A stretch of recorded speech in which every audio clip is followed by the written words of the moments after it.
예수님은 우리 인간의 죄 문제를 해결하시고 죄의 결과인 사망에서 우리를 구원하시기 위하여 우리 대신 돌아가셨습니다. 우리가 그 사실, 예수께서 십자가에서 우리의 죄값을 지불하셨다는 사실을 믿고 그분을 나의 주님으로 인정하고 영접하는 순간 우리는 구원을 얻게 되는 겁니다.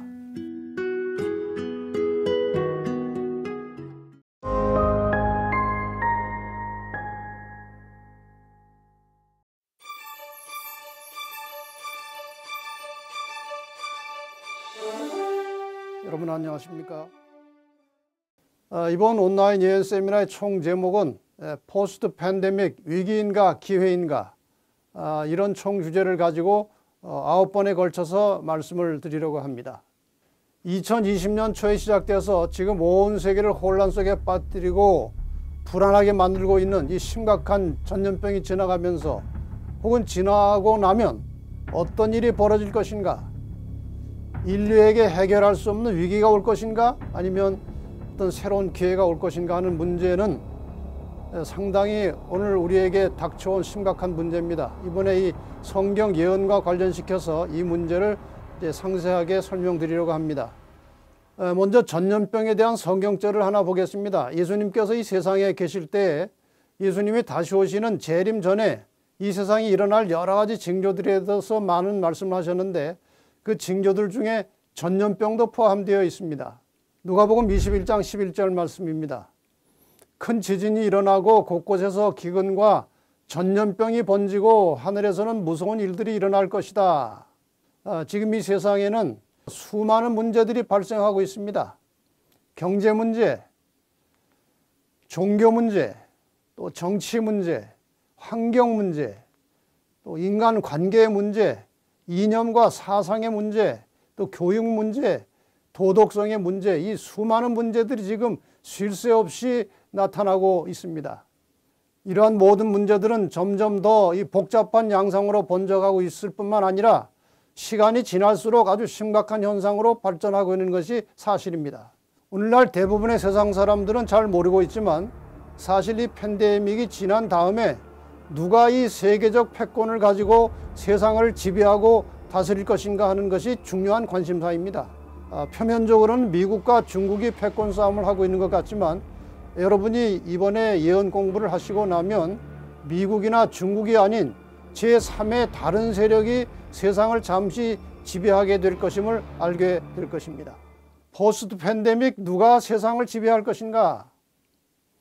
어떤 사람들은 팬데믹이 지나고 나면 뉴 월드 오더, 즉 새로운 세계 질서가 만들어지고 세계 단일 정부가 조직돼서 누군가가 세상을 지배하게 될 것이라고 말합니다. 그러나 성경 예언에 의하면 인간 나라 역사의 마지막에는 예수께서 재림하심으로 하나님의 나라가 세워질 것이고 하나님이 통치하는 세상이 올 것으로 되어 있습니다. 지금 세상을 지배하고 있는 배후의 세력에 대해서 조금이라도 알고 있는 사람들은 좀 전에 말씀드렸던 그 뉴 월드 오더, 새로운 세계 질서가 만들어지고 있는 중이며 또 장차 세계를 하나의 정부로 통합해서 다스릴 계획을 가지고 있다는 사실을 알고 있을 것입니다. 다시 말하면 어떤 한 인물이 세상을 통치하려고 할 것인데 성경 예언에 의하면 그 배후는 사실 사탄입니다. 그러나 하나님의 계획은 확실합니다. 왕 중에 와 계신 예수께서 재림하심으로 하나님의 왕국이 세워질 것이고 하나님이 세상을 지배하시고 통치하실 것입니다. 앞으로 9일 동안 이러한 문제들을 예언을 가지고 풀어보려고 합니다. 포스트 팬데믹 위기인가 기회인가, 이 총 제목으로 시작해서 하루하루 연재를 좀 말씀을 드리겠습니다. 오늘은 첫째 날, 예수를 바르게 하십니까? 이런 주제로 말씀을 드리겠습니다. 두 번째 날은 다니엘서 2장을 가지고 돌나라가 가까이 다가왔다, 이 말씀을 드릴 것입니다. 세 번째 날은 작은 뿔의 정체는 무엇인가 하는 제목으로 다니엘 7장의 일부를 다룰 것이고, 네 번째 날은 적그리스도를 정확하게 아십니까? 다니엘 7장 후반부를 가지고 이 문제를 설명해 드리겠습니다. 그 다음에 다섯 번째 날은 누가 미래 세계를 지배할 것인가? 계시록 13장, 매우 중요한 주제입니다. 그래서 말씀을 다루겠습니다. 그 다음에 여섯째 날은 계시록 13장에 나오는 짐승의 표와 666의 진실에 대해서 좀 공부를 세부적으로 하겠습니다. 그리고 7번째 날에는 계시록 14장의 주제를 가지고 최후의 심판을 알리는 나팔소리, 이런 주제로 말씀을 드리겠습니다. 그리고 8번째 날은 팬데믹 이후에 살아남을 자들은 과연 누군가, 계시록 12장을 가지고 말씀을 드립니다. 그리고 마지막 9번째 날은 인류 역사의 종결과 새로운 세계 시작이라는 주제로 계시록 20장을 가지고 설명을 드리겠습니다. 오늘 첫 강의를 시작하면서 인생의 ABCDE에 대해서 잠깐 설명을 드리겠습니다. 인생은 B와 D 사이라고 하죠. birth, 탄생과 death, 죽음, 그 사이를 살고 있습니다. 그 사이에 이제 age, 나이를 먹어가면서 살다가 죽는 것입니다. 그런데 이 B와 D 사이에 Christ, 예수 그리스도를 만나면 eternity, 영생으로 들어갈 수 있습니다. 이것이 인생의 ABCD입니다. 여러분 이번 기간 동안에 이 원리를 좀 분명하게 확실하게 깨닫게 되셔서 그리스도를 제대로 만나서 이터니티, 영생으로 들어가는 그러한 새로운 좋은 기회가 되기를 바랍니다. 구원과 영생을 위해서 예수 그리스도를 믿는 사람은 많지만 예수를 제대로 알고 믿는 사람은 그렇게 많지 않습니다. 그리고 성경의 모든 중심은 예수 그리스도이십니다. 그러니까 예수를 제대로 알려면 사실 성경의 예언을 정확하게 알고 있어야 합니다. 그래서 오늘 첫째 날 예수를 바르게 아십니까? 이런 제목으로 말씀을 드리게 되었습니다. 좀 전에 말씀드린 대로 세상에 많은 사람들이 예수를 잘 모르고 믿고 있습니다. 한 가지 제가 예를 들겠습니다. 저 사진을 보면 누구라고 말씀하십니까? 예수님이라고 하시겠죠. 저분도 예수고 지금 저기 나온 사진들이 다 예수 그림인데 다 다르게 생겼습니다. 아프리카 사람들은 예수를 저렇게 흑인처럼 그립니다. 그 다음에 저분도 예수님이시고 또 이분도 예수님, 이분 요즘은 안경 쓴 예수님도 누가 그려놓고 있어요. 자, 다 예수 그리스도이십니다. 예수님은 한 분인데 왜 이렇게 얼굴이 각각 다를까요? 예수를 그린 화가들이 가지고 있는 예수에 대한 이미지가 다르기 때문에 제각각 자기 상상대로 그려놓은 겁니다. 마찬가지로 예수를 믿는 사람들도 예수가 어떤 분인지 아는 지식이 각각 다릅니다. 그래서 예수가 어떤 분인지에 대한 정답은 하나지만 예수를 각각 다르게 알고 있기 때문에 수많은 사람들이 예수를 잘 모르고 예수를 믿고 있다는 겁니다. 그런데 사실 예수를 바르게 아는 것은 우리의 영생을 좌우할 만큼 중요합니다. 요한복음 17장 3절에 보면 영생은 곧 유일하신 참 하나님과 그의 보내신 자 예수 그리스도를 아는 것이니라. 영생은 하나님과 예수 그리스도를 아는 것이라고 말씀하셨습니다. 요한복음 5장 39절에 보면 너희가 성경에서 영생을 얻는 줄 생각하고 성경을 상고하거니와 이 성경이 곧 내게 대하여 증거하는 것이로다. 다시 말해서 성경을 확실하게 분명하게 깊이 있게 잘 모르면 예수도 모른다는 겁니다. 왜냐하면 성경이 예수를 증거하고 있기 때문에 그런 것이죠. 자, 그러면 성경이 말하는 예수 그리스도를 우리가 간략하게 좀 생각해 보겠습니다. 성경은 아시는 대로 이제 구약과 신약으로 되어 있습니다. 저게 약이라고 하는 것은 약속이라고 할 때 그 약자입니다. 그러니까 성경은 큰 두 개의 약속입니다. 구약은 어떤 약속입니까? 인간을 죄로부터 구원하시기 위해서 여자의 우선 예수께서 오시겠다는 약속인데 그 약속을 따라서 예수님은 2000여 년 전에 오셨습니다. 그 예수님께서 인간의 모든 죄짐을 짊어지시고 십자가에 돌아가심으로 누구든지 저를 믿음으로 구원 얻을 수 있는 길이 열렸습니다. 그리고 예수님께서는 부활하시고 승천하셔서 하늘로 가셨는데 또 하나의 약속을 남기고 가셨는데 그것이 신약입니다. 이게 무슨 약속입니까? 다시 오시겠다는 약속입니다. 예수님은 분명히 이 세상에 한 번 더 다시 오실 것입니다. 예수님께서 그 다시 오시는 순간에 모든 인간의 운명은 영생하느냐 영멸하느냐 둘 중에 하나로 결정될 것입니다. 예수님의 초림의 목적은 죄로부터 인간을 구원하시는 것이었습니다. 그 다음에 다시 오시는 재림의 목적은 죄로부터 구원받은 하나님의 백성들을 이 죄악 세상에서 구출해서 하늘로 데려가기 위해서 다시 오시는 것입니다. 저게 성경 전체의 가르침이에요. 사도행전 17장 11절에 보면 베레아 사람은 데살로니가에 있는 사람보다 더 신사적이어서 간절한 마음으로 말씀을 받고 이것이 그러한가 하여 날마다 성경을 상고함으로, 이런 말씀이 있습니다. 여러분, 예수를 제대로 알고 믿으려면 성경을 깊이 상고하시고 그 말씀을 진실로 받아들이고 그 말씀에 순종하려고 하는 그런 의지가 있어야 되는 겁니다. 그래서 이번 기간 동안에 이 성경 말씀을 좀 깊이 연구하는 그런 기회가 되시기를 바랍니다. 성경에 하나님께서 인간을 구원하시는 모든 역사는 예언을 통해서 이루어져 갑니다. 성경은 다니엘서와 계시록만 예언서가 아니고 성경 전체 약 5분의 1 정도는 예언적 언어로 되어 있습니다. 될 것이다, 할 것이다, 뭐뭐일 것이다. 또한 미래적인 예언적인 언어가 많이 있습니다. 그래서 성경에 예수 그리스도에 대해서 예언한 첫 번째 예언을 먼저 잠깐 설명해 드리려고 합니다. 저 그림을 여러분이 보시면 대강 무슨 그림인지 아실 것입니다. 아담과 하와가 금지된 과의 선악과를 따먹고 불안하고 초조하고 이상하게 두렵고 죄책감이 들고 부끄러움이 들어서 숨었어요. 대충 무화과 나무 잎으로 옷을 엮어 입고 숨었습니다. 그때 하나님께서 나타나셨습니다. 아담아, 너 왜 그러고 있느냐? 너 선악과 먹었냐? 예, 하와가 줘서 먹었습니다. 하와야, 너는 왜 먹었냐? 뱀이 줘서 먹었습니다. 다 핑계를 댑니다.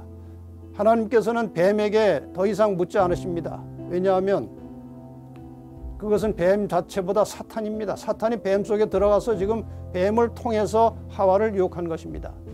이때 하나님께서 하신 말씀이 창세기 3장 15절입니다. 내가 너로 할 때 이 나는 하나님이십니다. 너는 뱀 사탄입니다. 내가 너로 여자와 원수가 되게 하고 너의 후손도 여자의 후손과 원수가 되게 하리니 여자의 후손은 내 머리를 상하게 할 것이요 너는 그의 발꿈치를 상하게 할 것이니라. 상징적인 언어로 돼서 이해가 쉽지는 않지만 내용 전반의 흐름은 싸운 것입니다. 두 편이 있어요. 여자와 여자의 후손이 한 편이고 사탄과 그의 후손, 뱀의 후손이 한 편이 되어서 싸웁니다. 싸움의 결과 여자와 여자의 후손은 발꿈치를 다치고 뱀과 뱀의 후손은, 사탄과 사탄의 후손들은 머리를 상하게 되는 것입니다. 자, 이 문제를 간단하게 좀 설명을 드리겠습니다. 이 상징을 좀 이렇게 실제로 좀 풀어서 말씀을 드립니다. 저기에 나오는 여자는 하나님의 백성이나 교회를 가리킵니다. 성경에서 여자는 상징으로 쓰일 때 하나님의 백성 혹은 교회입니다. 그러니까 구약의 여자는 이스라엘 민족이고 이스라엘 백성이고 신약의 여자는 하나님의 교회를 말하는 것입니다. 저기에 나오는 여자의 후손은 특별한 의미를 갖습니다. 저것은 여자의 후손, 구약의 여자, 다시 말하면 이스라엘의 혈통을 빌려서 태어날 메시아 예수 그리스도를 가리키는 것입니다. 또 하나의 의미가 있다면 이 세상의 모든 인간들은 남자의 씨로 태어납니다. 그래서 다 남자의 후손입니다. 그런데 남자와 상관없이 태어난 유일한 존재, 그분이 바로 메시아 예수 그리스도이십니다. 그래서 여자의 후손이라고 할 수도 있다는 거죠. 그 다음에 너는 뱀, 용, 사탄, 마귀를 가리키는 것이죠. 너의 후손은 이 땅에서 사탄을 대신해서 그의 사탄의 뜻을 이루어가는 모든 악의 세력들을 가리켜서 너의 후손이라고 했습니다. 여자의 후손이 발꿈치를 상한다고 하는 말은 일시적인 상처를 말합니다. 예수께서 이 땅에 오셔서 상처를 입을 것인데 그것이 바로 십자가의 상처입니다. 십자가에 돌아가셨지만 그것은 일시적인 상처입니다. 왜냐하면 부활하시고 승천하셨기 때문에. 그래서 창세기 3장 15절에 예수 그리스도의 죽음과 부활과 승천이 모두 다 포함되어 있는 겁니다.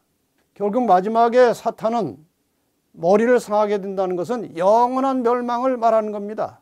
선과 악이 싸울 것이고 마침내 선이 승리하고 악은 영원히 멸망할 것을 예고하고 예언하고 있는 것이 바로 창세기 3장 15절의 예언입니다. 자, 창세기 3장 15절에 예언된 여자의 후손 메시아 예수 그리스도께서 저 말씀을 하신 이후에 대략 4,000년 정도 지난 다음에 실제로 이 땅에 탄생하셨습니다. 참 신비하고 놀라운 일입니다. 하늘의 하나님이 사람이 되어서 이 땅에 내려오셨습니다. 하나님이 사람이 되신 것은 사람이 벌레가 된 것보다 더 수치스러운 일입니다. 그러나 죽음보다 더 강한 사랑으로 인간을 사랑하시는 하나님께서 죽을 수밖에 없는 사람을 구원하시기 위해서 사람이 상상할 수 없는 큰 희생을 치르시고 이 세상에 내려오셨습니다. 그 하신 모든 일을 한 문장으로 요약해 놓은 것이 바로 마태복음 4장 23절입니다. 예수께서 온 갈릴리에 두루 다니사 저희 회당에서 가르치시며 천국 복음을 전파하시며 백성 중에 모든 병과 모든 약한 것을 고치시니, 저기에 세 개의 동사가 나옵니다. 가르치셨다는 것은 인간의 양심을 일깨우고 타락한 도덕성을 회복시켜 주시고 인간의 관계를 회복시켜 주셨다는 말씀이죠.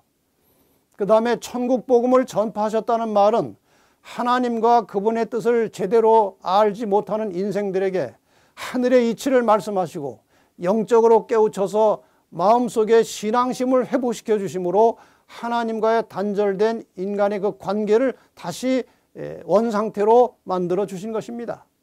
그리고 고치셨다는 말은 타락하고 부도덕해서 병든 인간들을 온전히 고쳐주시고 회복시켜 주셨다는 말씀이고, 이 동사들을 한마디로 하면 예수께서 사람의 전인 회복을 위해서 일하셨다는 그런 의미를 가지고 있습니다.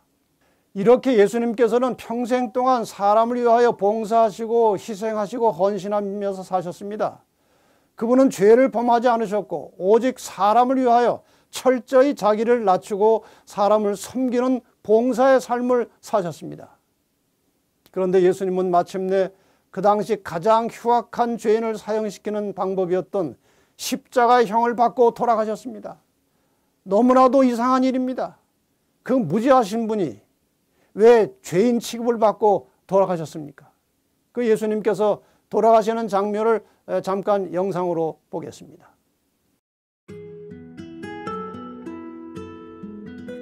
온 우주의 왕이신 예수님께서 이 땅에 내려오셔서 인간들에게 모욕과 조롱을 받으셨습니다. 심판자이신 주님께서 죄인들에게 억울한 재판을 받으셨습니다. 불쌍한 죄인들을 찾아다니면서 사랑과 봉사를 베푸시던 그분의 손과 발에 날카로운 못이 박혔습니다. 옆구리도 창에 찔려서 주님은 많은 피를 흘리셨습니다. 그 무고하신 분이 왜 그처럼 큰 수치와 고통을 당하셔야 했습니까? 우리의 죄를 용서하시고 우리를 구원하시기 위하여 우리 대신 죽음의 고통을 당하신 것입니다.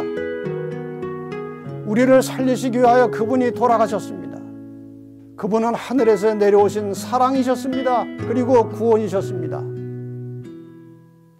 그분은 인간의 모든 죄짐을 짊어지시고 그 고통이 너무 심해서 마침내 심장이 파열되어 돌아가셨습니다. 인간의 죄짐을 짊어지시는 그 죄의 고통으로 심장이 파열되어 그렇게 빨리 돌아가신 겁니다.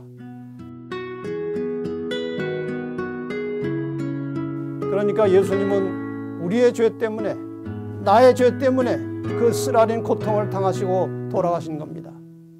로마서 5장 8절은 이렇게 말씀하십니다. 우리가 아직 죄인 되었을 때 그리스도께서 우리를 위하여 죽으심으로 하나님께서 우리에 대한 자기의 사랑을 확증하셨느니라. 예수님은 우리 인간의 죄 문제를 해결하시고 죄의 결과인 사망에서 우리를 구원하시기 위하여 우리 대신 돌아가셨습니다. 우리가 그 사실, 예수께서 십자가에서 우리의 죄값을 지불하셨다는 사실을 믿고 그분을 나의 주님으로 인정하고 영접하는 순간 우리는 구원을 얻게 되는 겁니다. 제가 짤막한 한 이야기를 드리겠습니다. 꽤 오래전에 일본에서 있었던 일인데 한 청년이 기독교인이 되었습니다. 아주 신실한 신앙을 가진 기독교인이 되었습니다. 근데 한 여청년과 이제 교제를 하게 되는데 아마 이제 결혼이 약속된 것 같아요. 그래서 그 시골에 사는 여청년 집을 이제 한번 방문 가게 되었습니다. 근데 가는 길에 이제 기차를 타고 가는데 약간 그 산의 한 모퉁이에서 약간 경사진 곳을 기차가 올라가고 있었습니다. 그런데 조금 올라가다가 그 중간에 고리가 하나 빠졌습니다. 그래서 뒤에 있는 몇 개의 차량이 뒤로 서서히 가는 겁니다. 이것을 이 청년이 본 것입니다. 자기도 거기에 타고 있었습니다. 이걸 그대로 두면 거기에 탔던 사람들은 많은 사고를 당할 것이고 많이 죽을 겁니다. 이 청년은 고민하다가 마침내 기차에서 내려서 신속히 달려와서 기차의 맨 뒷칸으로 가서 철로 위에 누웠습니다. 결과는 뻔합니다. 아주 심한 상처를 입고 이 청년은 죽었어요. 이 청년은 많은 사람을 살리기 위해서 본인의 죽음을 선택했습니다. 그의 죽음으로 많은 사람이 살게 되었습니다. 그러나 이 청년의 죽음은 단지 여러 사람들을 좀 더 살게 했지만 예수 그리스도의 죽음은 우리를 영원히 살게 하셨습니다. 성경은 우리가 예수를 믿으면 영생한다고 말씀하십니다. 요한복음 3장 16절 하나님이 세상을 이처럼 사랑하사 독생자를 주셨으니 이는 저를 믿는 자마다 멸망치 않고 영생을 얻게 하려 하심이니라. 사랑하는 여러분, 예수 그리스도께서 나를 위하여 십자가에 돌아가심으로 내가 구원을 받게 된 것을 확실하게 굳건하게 믿으시기 바랍니다. 마가복음 15장 46절에 보면 요셉이 세마포를 사고 예수를 내려다가 이곳으로 싸서 바위 속에 판 무덤에 넣어두고 돌을 굴러 무덤 속에 놓음에 이 돌무덤에 예수님을 장사 지내셨습니다.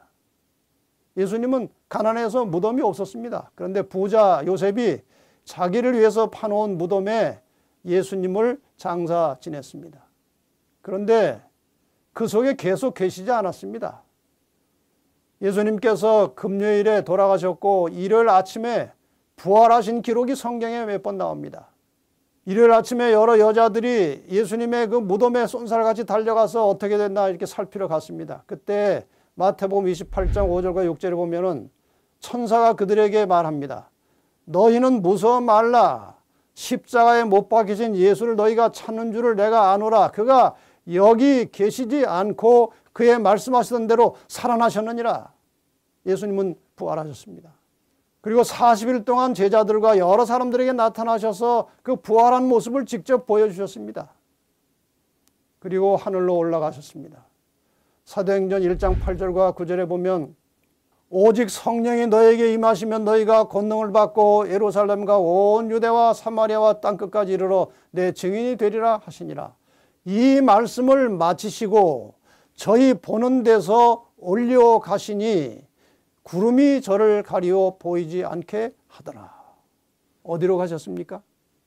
원래 계셨던 그곳, 하나님이 계시는 그곳, 내 아버지의 집으로 예수님께서는 올라가셨습니다. 그런데 약속을 하고 올라가셨죠. 내가 다시 오겠다는 약속을 하고 올라가셨습니다. 예수님께서는 구원받은 성도들을 데리러 다시 이 땅에 내려오실 것입니다. 마태복음 24장 30절에 예수님은 말씀하십니다. 그때 인자의 징조가 하늘에서 보이겠고 그때 땅의 모든 족속들이 통곡하며 그들이 인자가 구름을 타고 능력과 큰 영광으로 오는 것을 보리라. 예수님께서 영광 중에 재림하시는 장면을 이 땅의 모든 악인들도 보게 될 것입니다. 그들은 통곡하며 볼 것입니다. 그러나 예수를 믿고 구원받은 성도들은 정말 감격적인 모습으로 감동적인 모습으로 그리스도의 재림을 맞이하게 될 것입니다. 히브리 9장 28절에 보면은 예수님의 초림과 재림을 한꺼번에 이렇게 설명하고 있습니다. 이와 같이 그리스도도 많은 사람의 죄를 담당하시려고 단번에 들으신 바 되셨고 구원에 이르게 하기 위하여 죄와 상관없이 자기를 바라는 자들에게 두 번째 나타나시리라. 확실하지 않습니까? 십자가에 단번에 들으신 바 되셨지만 다시 두 번째 이 땅에 내려오신다고 말씀하고 있습니다. 하나님은 죄인을 사랑하기 때문에 죄로부터 죄인들을 구원하시러 이 땅에 내려오셨습니다. 그리고 죄로부터 구원받은 하나님의 백성들을 죄악 세상에서 구출해서 하늘로 데려가시기 위해서 다시 오실 것입니다. 이것이 바로 하나님의 사랑입니다. 하나님은 사랑이십니다. 모든 사람을 사랑하십니다. 그 사랑하는 사람들을 구원하시기 위하여 독생자 예수 그리스도를 이 땅에 보내셔서 우리의 죄를 대신해서 죽게 하시고 우리를 구원하여 주셨습니다.